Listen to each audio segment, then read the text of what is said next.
Welcome to War Bios, the podcast where we delve into the most pivotal battles in history, examining the strategic context, operational art, and human cost of conflict. I'm your host, General Biography, and today we're going to explore one of the most fascinating battles of the American Revolutionary War, the Battle of Monmouth. This engagement, fought on a sweltering summer day in 1778, would prove to be a defining moment in the war, showcasing the tactical brilliance and resilience of both Continental and British forces. As we set the stage for this epic battle, let's journey back to the spring of 1778, when the British Army, under the command of General Sir Henry Clinton, was garrisoned in Philadelphia. The city, with its bustling ports and strategic location, had been a prized possession for the British since their occupation began on September 26, 1777. However, as the winter of 1777-78 drew to a close, Clinton faced increasing pressure from London to abandon the city and consolidate his forces in New York. This decision was not taken lightly, as Clinton knew that abandoning Philadelphia would cede control of the city to the Continental Army and potentially shift the balance of power in the Mid-Atlantic region. The British government's desire to redirect its military efforts towards the southern colonies, where they believed loyalist support was stronger, also played a significant role in Clinton's decision. On March 20, 1778, Clinton received orders from Lord George Germain, the British Secretary of State for the Colonies, to evacuate Philadelphia and march his army to New York. This strategic shift would ultimately lead to the Battle of Monmouth, as the Continental Army sought to intercept and defeat the British forces during their vulnerable march. The Continental Army, under the command of General George Washington, had been encamped at Valley Forge during the harsh winter of 1770-78. Despite the challenges they faced, including inadequate supplies and shelter, the Continental Army emerged from the winter stronger and more resilient, thanks in part to the training and guidance provided by Prussian military officer Baron Friedrich Wilhelm von Steuben. As the British began their march from Philadelphia, Washington saw an opportunity to strike at his enemy and gain a decisive victory. The stage was set for a clash of arms that would test the mettle of both armies. The British Army, numbering around 10,000 soldiers, was a formidable force, with experienced commanders like General Charles Cornwallis and General Charles Grey. However, the Continental Army, though outnumbered, had been bolstered by the arrival of French troops under the command of General Lafayette. The presence of these Allied forces would play a significant role in the battle to come. In the weeks leading up to the battle, Washington had been gathering intelligence on British troop movements, using scouts and spies to track their progress. He knew that Clinton's army was vulnerable during its march, and he planned to strike at the most opportune moment. Meanwhile, Clinton was aware of the danger posed by the Continental Army and took steps to secure his flanks and rear.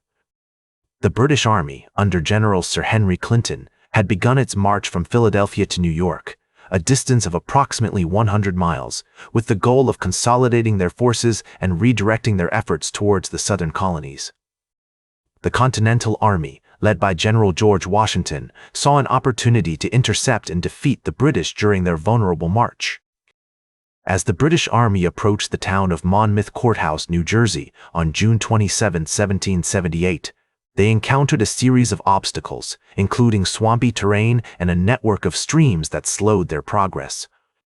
Meanwhile, Washington's forces were gathering in the area, with troops under the command of General Charles Lee, General Nathaniel Greene, and General Henry Knox. The battle began on June 28, 1778, when American forces launched a series of skirmishes against the British rearguard, commanded by General Charles Cornwallis. The fighting intensified as the day wore on, with both sides exchanging cannon fire and musket volleys. The temperatures soared, reaching over 100 degrees Fahrenheit, which added to the chaos and exhaustion of the troops. One notable aspect of the Battle of Monmouth was the use of artillery by both sides. General Henry Knox, the Continental Army's chief of artillery, played a crucial role in deploying his guns to counter the British cannons. The American artillery fire proved effective in disrupting the British lines and slowing their advance. As the battle raged on, General Washington rode onto the field, where he encountered General Charles Lee, who was retreating with his troops. Washington was reportedly furious at Lee's decision to withdraw, and a heated exchange ensued between the two generals. Despite this, Washington quickly regained control of the situation and rallied his troops for a counterattack. The fighting continued until nightfall, when both armies disengaged and regrouped. Although the battle was tactically inconclusive, it marked a significant strategic victory for the Continental Army, as they had successfully harassed and delayed the British march to New York. In the aftermath of the battle, General Washington would write to General Nathanael Greene, "The enemy's army is in our front, and we are determined to attack them." This sentiment captures the spirit of determination and resilience that defined the Continental Army during this period. The Battle of Monmouth was one of the largest and most intense battles of the American Revolutionary War, with over 20,000 troops engaged. The human cost was significant, with estimates suggesting that between 300 to 400 soldiers were killed or wounded on both sides. The battle also had a profound impact on the soldiers who fought in it, many of whom suffered from heat exhaustion and dehydration due to the extreme temperatures. In the aftermath of the battle, General Washington's army regrouped and continued to harass the British as they marched towards New York. Although the battle was tactically inconclusive, it marked a significant strategic victory for the Continental Army, as they had successfully delayed the British march and demonstrated their ability to challenge the British Army in the field. The Battle of Monmouth also had important strategic consequences for the war effort. The battle marked a turning point in the war, as it showed that the Continental Army was capable of standing up to the British Army in a pitched battle. This boosted morale and helped to galvanize support for the American cause, both at home and abroad. In the years following the battle, the legacy of Monmouth would endure, serving as a testament to the bravery and resilience of the soldiers who fought there.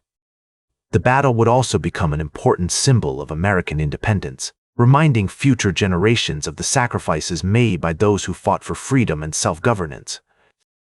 Today, the site of the Battle of Monmouth is remembered as a historic landmark, with many of the original buildings and landscapes preserved. Visitors can walk the grounds where the battle took place, seeing firsthand the terrain that played such a crucial role in the fighting. The battle is also commemorated through various monuments and memorials, including the Monmouth Battlefield State Park, which was established in 1961 to preserve the site and honor the memory of those who fought there. As General Washington would later write, "The fate of war is uncertain, but the bravery and perseverance of our troops are not." These words capture the spirit of determination and resilience that defined the Continental Army during this period and serve as a reminder of the enduring legacy of the Battle of Monmouth. In conclusion, the Battle of Monmouth was a pivotal engagement in the American Revolutionary War, marking a significant turning point in the conflict and demonstrating the bravery and resilience of the soldiers who fought there. As we reflect on the battle's legacy, we are reminded of the importance of preserving our history and honoring the memory of those who have come before us. That's all for today's War Bios.